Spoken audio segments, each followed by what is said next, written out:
For a lot of EV shoppers, 300 miles of range is not a nice to have, it's a minimum point of entry. And that's why Polestar has brought us the longest range model they've ever built. This is the new 2024 Polestar 2 long range single motor, good for 320 miles of EPA range thanks to a new motor in the back and a new larger battery pack as well. The combination, they say, is good for under 6 seconds 0 to 60, and it's going to have the fastest DC charge profile of any Polestar that's come to the US so far. Let's take a look.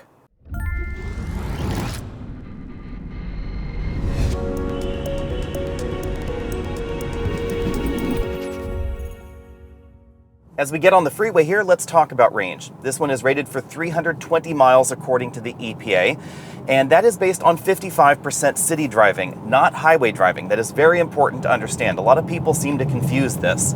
Also remember that generally speaking, most EVs get a higher city rating than a highway rating. So if you're driving out on the open highway, you're gonna get less range than that. This one is actually rated for just 297 miles on the highway, and it has a pretty decent highway efficiency score thanks to the aerodynamics of the Polestar 2. Tires and wheels have a pretty big impact on a vehicle's range, not just because of the rolling resistance dynamics of the tires, but also because there is an aerodynamic hit from the wheel design depending on exactly how the wheel is designed in your particular vehicle. Right now I have the cruise control set to 70 miles an hour, and that is another thing you should know. The average American generally speeds out on the highway. Speed limit here is 65. I'd call 70 okay because, pretty much everybody else around me is going 70 as well. But the big thing to know is that the EPA highway range estimates are based on an average of just 48 miles an hour. And that's why we see such a big variance in so many EVs out there. Aerodynamics are going to take an increasing hit the faster you go, so the less aerodynamic the vehicle, the bigger the delta between reality and that EPA rating is going to be out on the open highway. And it's going to be really, really obvious when you take a look at some of the bigger and boxier vehicles out there, like say an electric pickup truck. You're going to notice a much bigger difference between its EPA highway rating and reality versus something that's a little bit sleeker like this Polestar 2. Polestar is a company that's not afraid of changing small things on a regular basis or even big things. They're also not afraid of going, hey, that didn't work, let's try something else. Case in point is the motor and battery arrangement that we find in the Polestar 2. This is not the first motor that it's had. It's not even the first single motor model that Polestar has had. And that's because they're continually making refinements to the formula. When the Polestar 2 launched, it shared motors and batteries with the Volvo XC40 Recharge. And that was essentially a symmetrical motor setup. We had more or less identical motors front and rear, about 400 horsepower total, from basically two 200 horsepower motors. Over time, they tweaked the motors to give us more power, up to about 450 horsepower or so, but the basic formula was essentially the same. Then Polestar said, hey, let's make a new electric motor and let's jam it up front. And that gave us the first single motor Polestar 2. That was obviously more efficient thanks to that single motor. And it also gave us better regenerative potential because the motor was located in the front. That motor didn't last very long, however. It only lasted really 1 calendar year. Then they decided, hey, you know what, that didn't work. Let's make another more powerful motor, stick it in the back, and change the dynamics of the vehicle pretty significantly. So this new single motor model has the motor in the rear, where a lot of performance enthusiasts want, and it's more powerful. The previous single motor model was about 240 horsepower. This is now 299, so almost 300. Also 361 pound-feet of torque. And because of the motor's position in the back, not in the front, it can ramp power much more aggressively than it was capable of in the past. So 0 to 60 in this model, advertised 5.9 seconds. In the real world, 5.2 seconds. I was really surprised by that difference, and I'm not entirely clear what Polestar is up to with this particular motor and arrangement, but I did notice that earlier today, this vehicle had been sitting around all weekend long. The battery had cold soaked. It was at 40 degrees or so outside. The vehicle said performance and range has been reduced because of the battery temperature and, of course, the battery state of charge because it was around 60% or so. But we still ran 0 to 60 in 5.8 seconds. So even when the battery is down around 40 degrees and around 60% state of charge, it still managed to beat its performance estimates from Polestar. So that's definitely impressive. Bearing in mind that it is a little bit moist out here, it's been raining all weekend long, and of course it is relatively chilly. Again, it was 40 degrees, right now it's 50 degrees outside. I stopped from 60 miles an hour back to 0 in 124 feet. So this is certainly more performance-oriented than we've seen in the single motor model from Polestar before. In addition to the motor and battery change, we also get a bit of a redesigned exterior for 2024. The most notable change is in the front between the headlights, where the grille has been made a bit more sleek. It no longer looks quite like an imitation grille, and they've now highlighted some of the active safety sensors on the vehicle. That's definitely a trend that we're seeing in the Polestar lineup, and we'll see basically the same sort of thing in the Polestar 3, the Polestar 5, and Polestar 6, but oddly enough, not in the Polestar 4. They've also tweaked the rear end design just a little bit, and the interior is more or less the same. Now let's run through the rest of the scores. As with the rest of the Polestar 2 lineup, handling is definitely great in the Polestar 2 rear-wheel drive, and it's definitely more exciting than the previous single-motor model, although again, there is this debate between pragmatism and fun to drive. It's clear that Polestar decided to go on the fun to drive side of things. So I'm going to go ahead and give handling an A, just as with the rest of the Polestar lineup. This is not only more fun than the previous model, the dual motor model is also more fun than the previous dual motor models because it's no longer a symmetrical motor setup. It uses basically the same rear motor, and then they stick a smaller, newer motor up front. Continuing along, the ride quality in this model is definitely better than the last BST model that I drove. The dual mode dampers that they have around the vehicle are not adjustable. I think that's something that I would still love to see in the Polestar 2 is some dynamically adjustable, electronically controlled dampers. But I would say that the ride quality is solidly European, and that's really the feel overall with the Polestar 2, is that this has a very, very Germanic feel to it. Whether we're talking about the way it responds to highway expansion joints, like the freeway that I'm on right here. This is a concrete freeway with definite ridges in the pavement. It does pretty well over this. I wouldn't say this is the most comfortable long-distance road trip car. That actually might be the Polestar 3 with its adaptive air suspension, but this certainly has a very similar feel to the BMW i4. And actually, I found myself constantly comparing this to that BMW. Cabin noise is also pretty similar to the i4. I got 71 decibels in here at 50 miles an hour, so just a hair quieter than the pre-refresh Polestar 2. This is pretty similar to the Tesla Model 3 that I last tested. We did score slightly higher in that Model 3, but I haven't been able to test the new Highland, so probably going to be pretty similar there. Thanks to the new motor and inverter in the back of the Polestar 2, the fuel efficiency score for this vehicle rises from a B formerly up to an A. This has been surprisingly efficient over this week. Keeping in mind that it's been wet, we've been using the windshield wipers, water increases the resistance of the tires, it's been using the heater, etc. On my daily commute, I've been averaging 3.8 miles per kilowatt hour. That is within striking distance of the combined EPA score on this vehicle. This would need to achieve 3.9 miles per kilowatt hour to actually get 320 miles of combined range. Obviously, fuel efficiency is going to vary based on terrain, climate, your driving style, etc. And over the weekend, I did have to take a small road trip over to the other side of the San Francisco Bay Area, and those higher speeds out on the open highway did drop my average consumption down. It ended up lowering down to about 3.6 miles per kilowatt hour, which I think is still a pretty decent score considering what the Polestar 2 is. It's important to remember what I said earlier about speed having a big impact on efficiency. Right now, we're 25 miles into this highway journey. Fuel efficiency has dropped down to 3.2 miles per kilowatt hour. If these numbers hold true, this would give us 282 miles of highway range at 70 miles an hour and 183 miles if you were simply operating from 80% to 10%, because of course then you could recharge from 10% back to 80% in the stated time of this vehicle.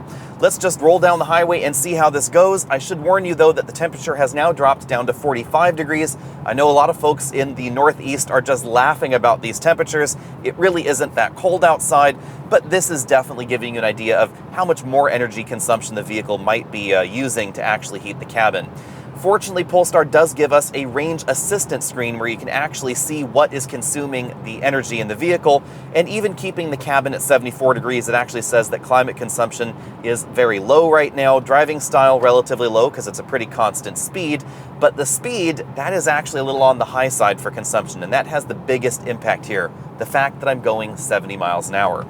I just exited the freeway, and after 35 miles, things did improve a little bit there, likely because of the terrain on that highway. That section of 101 does have kind of an undulation in it. The elevation is actually changing up and down quite frequently, but 3.35 miles per kilowatt hour is still, I think, a pretty decent score, but obviously, as you can see, definitely still below 320 miles of total range. To prove how things can be different, we're now going to take a bit more of a country highway journey and see how this affects the range. We're now going to be going up and over a mountain pass, but we're going to be doing it an awful lot slower. So we'll see how this actually affects the range. There's also a reasonable amount of country highway here with speed limits of around 50 to 55 miles an hour. This is likely going to have a very positive impact on efficiency, and I suspect this is going to be a lot closer to that 320 mile number. Since I know some of you are probably wondering about this, I do have one pedal driving mode disabled, and there's a reason for that. In constant state travel like this, where I'm not using the cruise control and I'm simply controlling the vehicle's speed with my right foot, speed limits are changing here and there, we have stoplights, things like that coming up on the road, it's actually going to be more efficient to not use one pedal. I know a lot of people think that they are expert pedal hoverers and they can just hover their foot on the pedal right there at 0, but that is not the case, and data logging has proved this time and time again. You will find that you will end up actually kind of oscillating in a waveform there between regen and power, even ever so slightly, and that is actually going to decrease your efficiency. So if you are driving in situations like this, turning one pedal drive off is actually going to be the best option, especially if the vehicle has a true sailing mode like the Polestar 2 does, and this does. So if I take my foot off the pedal, we just keep rolling right along. Some people find the lack of throttle liftoff regen a little bit disconcerting, but if your EV offers this feature, I would encourage you to explore it next time you find yourself in a situation like this. Remember that when you put your foot on the brake pedal in an EV that has blended braking, which is honestly most EVs outside of Tesla and Rivian's, then you are still putting power back in the battery. But it's also important to remember that in a Tesla or a Rivian, you don't really want to drop down the regen levels to lower amounts because that's all the regen you get. When you put your foot on the brake pedal, you're literally leaving electrons on the ground essentially. Those vehicles do not employ this kind of blended braking system. When Tesla says blended braking, they actually mean something else. In this vehicle, when you put your foot on the brake pedal, you'll notice the charge indicator will start dropping down there towards the extreme side of that little gauge. That means you're regenerating more power back in the battery, and the regen is pretty aggressive. But it can't ever be quite as aggressive as a similar motor in the front would be, because dynamically you want most of the braking to happen on the front axle. That is one of the trade-offs in terms of efficiency between having a single motor in the back versus a single motor in the front. This country highway is the perfect example of the impact that speed has on your consumption figures. The temperature is still around 40 degrees. We're still using the heater in here. It's set to the exact same temperature, but consumption has dramatically improved. It's gone to 4.3 miles per kilowatt hour, and that means that at around 50 to 55 miles an hour, this should be getting well over its EPA estimate. According to the trip computer so far, we should actually be getting about 350 miles of range. Unlike some car companies though, Polestar prefers pretty pessimistic estimates as far as the estimates given on this infotainment system. So far, we've plugged in every destination this week into the mapping database using the range assistant, etc., and it's always been a little bit off, but in a good way. It's always predicted lower range than we have actually been able to achieve. So if you're worried about the car telling you should be able to get somewhere and you not being able to make it, we have the exact opposite in this vehicle. Sometimes the car says you can't make it, you actually probably can. It's now time to climb up Mount Madonna and then back down the other side, so let's just check out the scenery for a bit and I'll join you on the other side.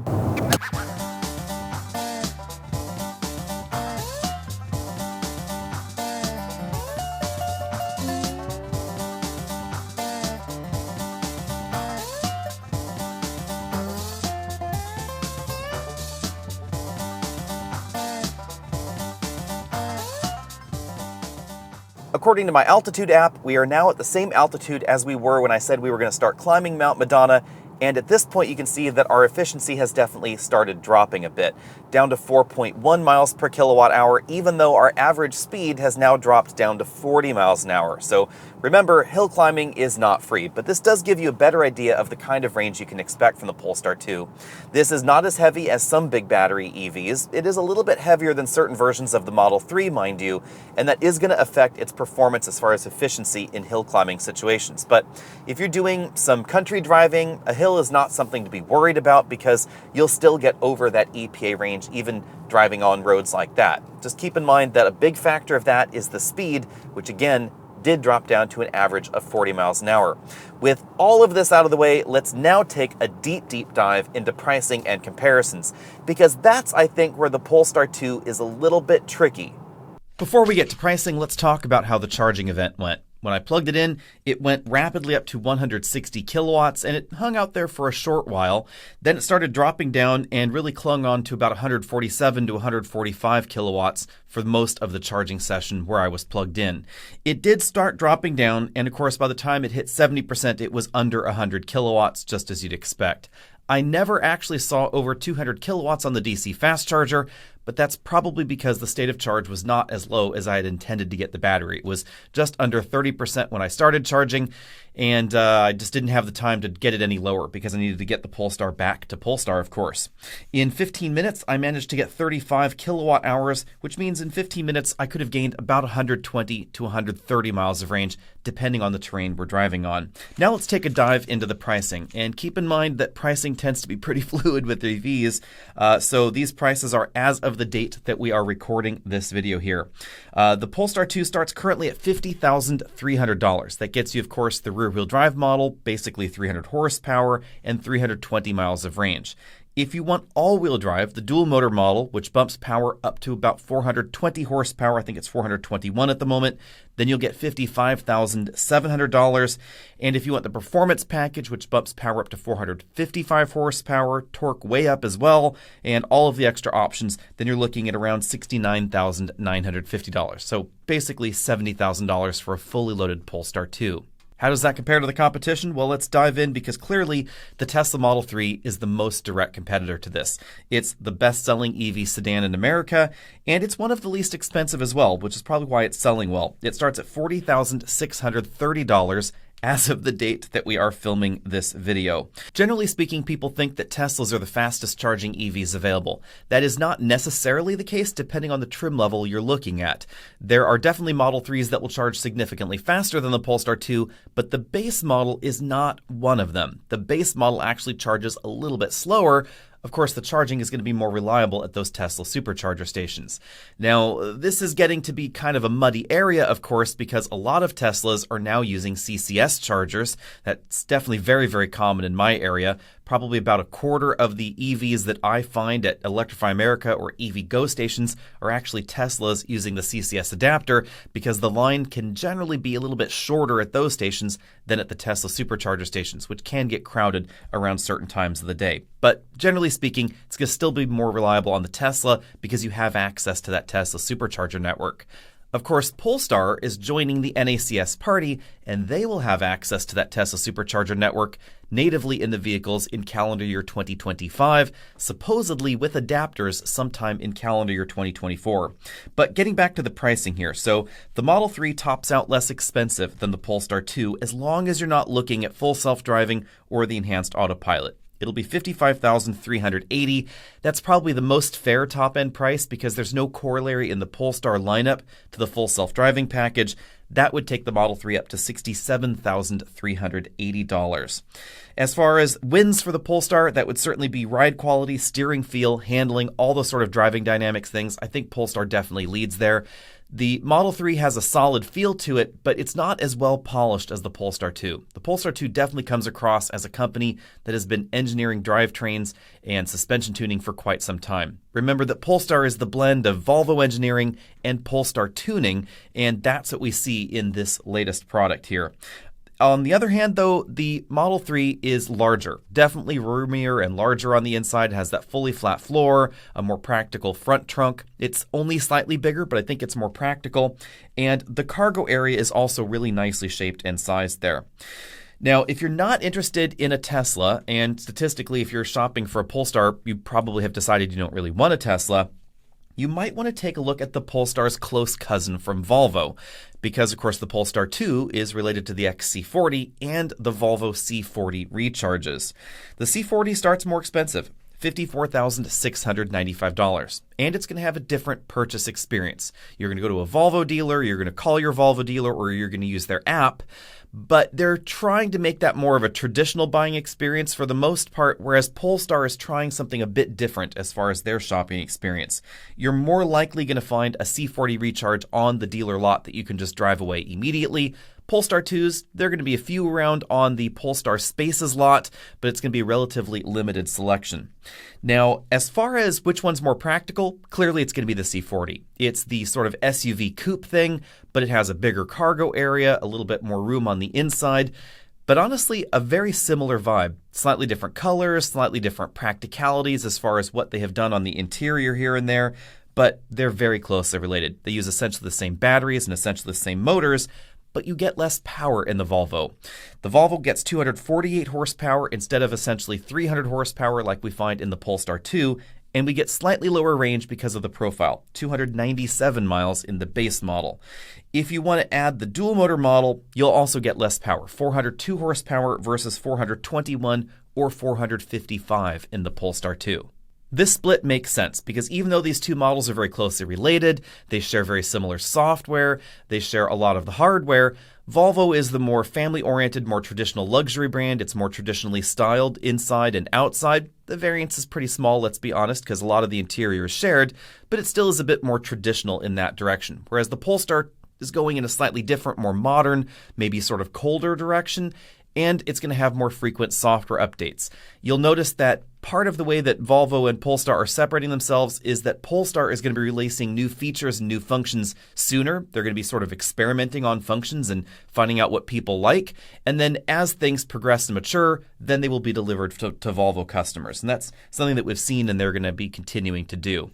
The next competitor is the real German option. I know I've said that Polestar feels very much like a German car, but how about an actual German car like a BMW i4? Well, obviously this is a direct competitor. Pricing is similar but a little bit higher. It starts at $53,195, and you'll really see that there's a lot of value going on in the Polestar compared to some of these other options. So the BMW gives you less power, less range. It is slightly bigger inside, and I like the infotainment system more, but for the core EV values, you are definitely going to find slightly better value in the Polestar. You get 282 horsepower, 276 miles of range in the base i4. For $5,000 more, you can get 335 horsepower, which is going to give you pretty similar performance to the Polestar 2, but is going to cost significantly more. At that point, the BMW is about $7,000 more expensive than the Polestar. So sure, it is a little bit bigger in the back, but it still has some of the compromises in terms of its platform design that we do see in the Polestar 2, with the not completely flat floor, the slight reduction in legroom and headroom versus perhaps a gasoline variant. Now, the i4 is based on a platform that's one step larger. So the XC40, C40, and Polestar 2 are based on a subcompact Volvo Polestar platform, whereas the i4 is based on the 3 Series and 4 Series platform, which is more of a compact platform. So you get a little bit different arrangement in terms of the room, I guess you'd say. But the i4 has a really long hood with nothing going on under there because there's no storage room. And I do think that's a weird twist because especially in the rear motor i4, there is a ton of wasted space under the hood where they really could have put some extra cargo capacity. Now, if you want to take performance to the absolute next level, we have the i4 M50, which starts at $75,745. That is a ton of fun. It's a hoot and a half. But there's really no Polestar 2 competitor at the moment. I guess you would say that the upcoming competitor to that would be the Polestar 4. It's going to be a dedicated EV platform, and it's going to offer a ton of horsepower optional. But at the moment, the i4 is in kind of a different category as far as that M50 version. Be sure and let me know which of these vehicles would be your top pick down there in the comment section. I have to admit, I was honestly shocked by the efficiency in the rear-wheel drive Polestar 2.